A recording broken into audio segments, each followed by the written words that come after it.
m'excuse déjà. La qualité de l'image n'est pas ça, mais on va faire avec.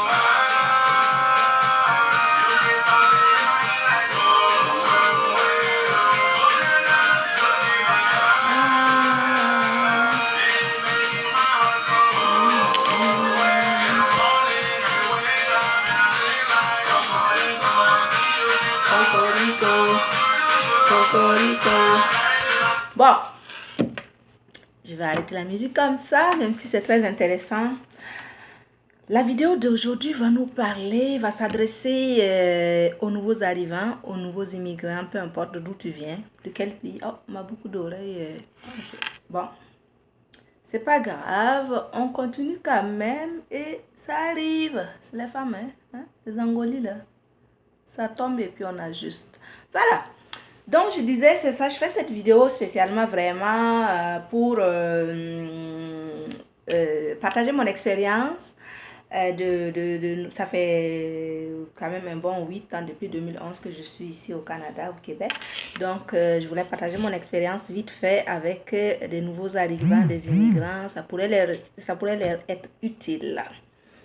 Donc, pour dire qu'ici au Canada, j'ai appris à mes propres dépens que pour être crédible, il faut avoir des dettes.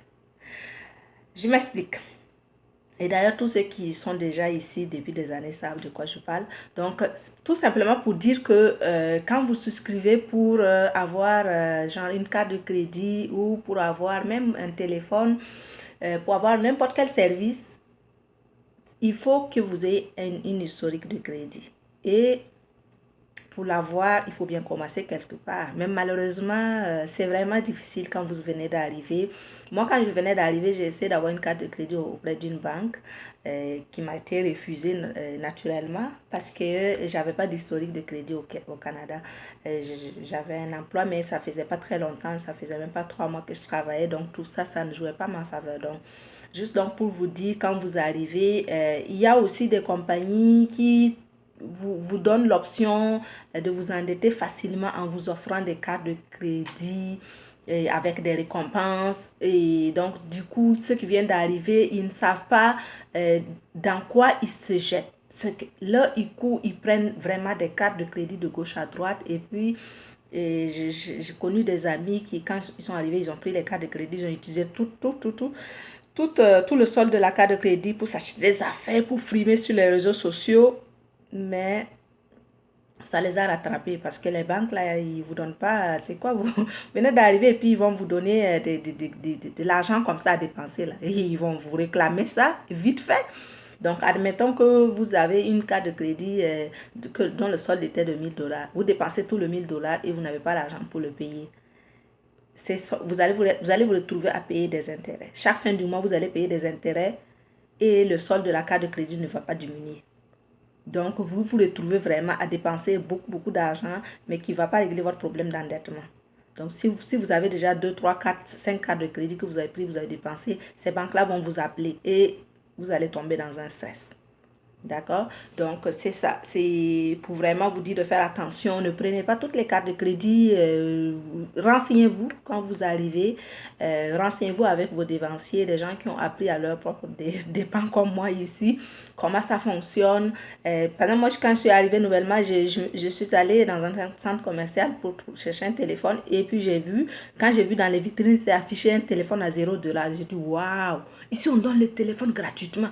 Je le voulais tout de suite. Et puis là, après, j'ai compris que non, le téléphone, c'est écrit 0 $, mais ça ne veut pas dire 0 $, tu vas le payer pareil.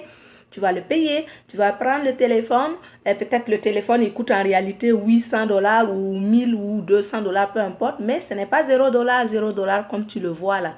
Tu vas payer le téléphone, tu vas payer comment je vais dire, les frais de la ligne téléphonique en tant que telle, et tu vas payer le téléphone, donc peut-être mensuellement, tu vas payer donc une somme qui va payer ta connexion téléphone, ta ligne téléphonique, et tu vas payer le téléphone. Et ça peut durer des fois 2 ans, 3 ans, ça dépend de la compagnie. Donc, c'est pas 0 $. Et ça aussi, si tu ne le payes pas, mais tu vas avoir des appels et puis finalement, les intérêts vont monter et puis ça va grimper.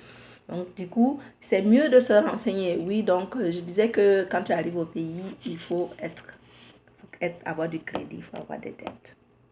Mais il faut faire attention. Il faut payer ses soldes à temps pour éviter des intérêts, pour éviter, puis ça monte tellement vite. Une petite carte de 1000 $ là, si tu ne payes pas le solde là, les intérêts peuvent monter en peu de temps là. Tu peux te retrouver avec un solde de 5000 $ facilement à cause des intérêts. Parce que chaque fin du mois, tu payes le montant et tu te dis que ton crédit est en train de diminuer, ta dette est en train de diminuer, mais non.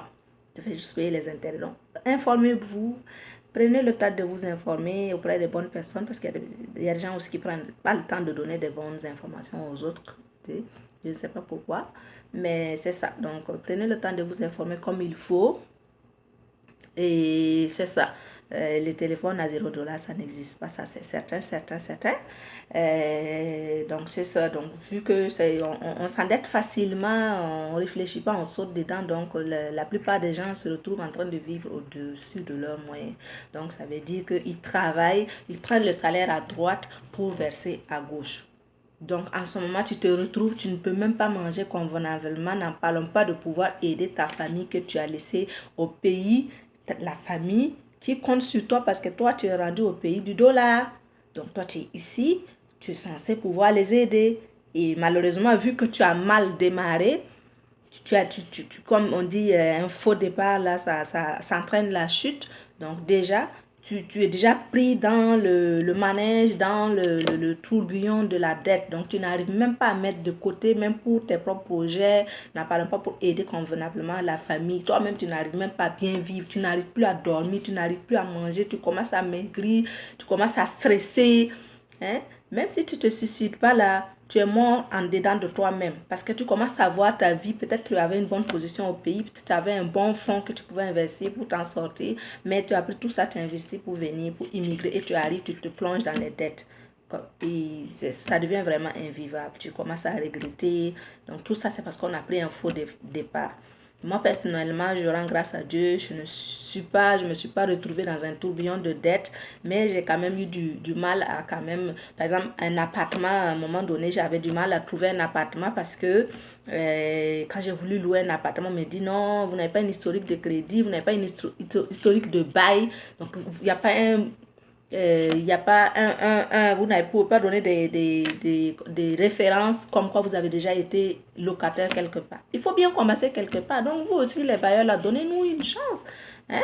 Donnez-nous une chance quand on arrive là. Vous savez qu'on vient d'arriver. Si vous voulez une historique de bail, si vous me demandiez à mon historique au bail au Burkina Faso, moi, je vais vous en donner une tonne, là, une liste là. Mais je viens d'arriver, vous me demandez une historique de location. Donc, tout ça, c'est important. Quand vous arrivez, peut-être voilà, prendre attache avec des gens qui vous ont dévancé ici, qui pourraient peut-être de bonne foi, peut-être signer comme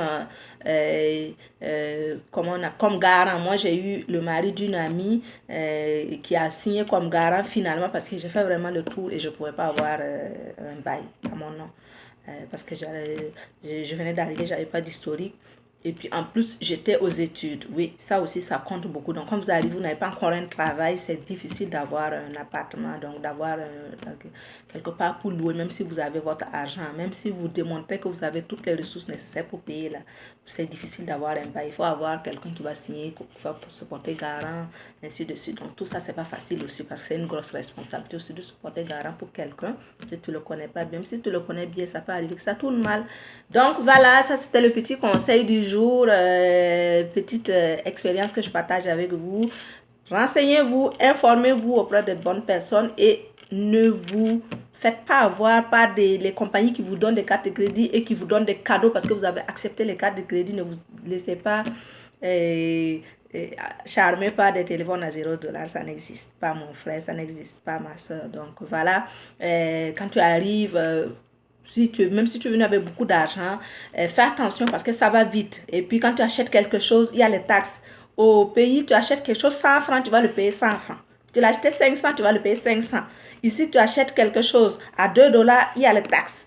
N'importe quelle somme que le montant, il y a des taxes qui embarquent. Donc, je me rappelle quand je suis arrivée nouvellement, je connaissais ma poche et puis j'ai ramassé des affaires. Connaissant ma poche, je sais que j'allais payer. J'arrive à la caisse, ça a presque doublé.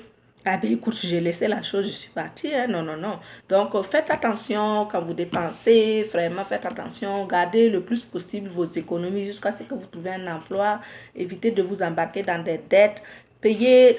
Vous pouvez prendre des téléphones que vous payez sans contrat. Vous n'avez pas besoin d'avoir à payer le téléphone après avec la compagnie. Vous prenez un téléphone, peut-être même un téléphone d'occasion, vous l'achetez, vous achetez il y a des compagnies qui sont vraiment, qui n'ont pas de contrat. Je ne vais pas faire de la publicité, mais il y a des compagnies où vous pouvez juste payer vous payez à la fin du mois, si tu te rends dans un dépanneur, les magasins ici, les petits magasins, on appelle ça dépanneur. Tu rentres dans un magasin, tu achètes une carte, tu mets sur ton téléphone, tu communiques. Si c'est fini, à la fin du mois, si tu ne le charges pas, au moins, il n'y a aucune compagnie qui va t'appeler pour son téléphone, qui va t'appeler pour sa ligne téléphonique que tu n'as pas payé. Tu es tranquille, tu n'as pas l'argent pour payer, tu n'as pas de téléphone, tu ne peux pas communiquer, mais au moins, tu dors tranquille. Donc, il faut vivre sur ses moyens jusqu'à ce que se bâtir lui-même, toi-même, ton historique de crédit sans avoir à être endetté. Parce que l'endettement, là, ça fait mal. Moi, je n'ai pas vraiment vécu ça au point où les banques m'appellent et tout. J'ai une seule carte de crédit, je dépense là-dessus avant la date d'échéance, je paye tout mon solde, peu importe le montant, même si je vais payer puis laisser rester la poche vide là. Je vais payer pour avoir la tête tranquille. Ça te permet de bâtir une bonne historique de crédit. Et en ce moment, la banque, elle t'appelle pour te proposer des augmentations de limite de crédit parce que tu es un bon client. Attention, là aussi, là, plus tu as une grosse limite, plus tu as envie de dépenser parce que tu peux avoir une carte de crédit d'une limite de 20 000 dollars et pourtant, toi-même, ton niveau de vie, ton revenu ne te permet pas de dépenser autant d'argent. Donc, du coup, tu vois que tu as un salaire ici, tu as la carte de crédit, donc tu te dis, youpi, je suis devenu riche, tu te mets à dépenser, et au final, c'est au-dessus de tes moyens parce que tu te retrouves à dépenser plus que ce que tu gagnes. Et qu'est-ce qui arrive en ce moment? Tu prends le salaire à droite, tu mets à gauche et ça ne suffit même pas pour combler les trous. Bonjour le stress. On mange plus, on dort plus, on vit plus. C'est difficile. Donc, on fait très attention, on s'informe comme il faut. Et puis voilà. Donc, n'oubliez pas d'aller vous abonner sur ma page YouTube ou Muzangoli et aussi donc activer la cloche pour être avisé dès que je fais une nouvelle vidéo. Et je vous dis à très bientôt avec une autre nouvelle vidéo. Gardez le moral. Dieu est devant.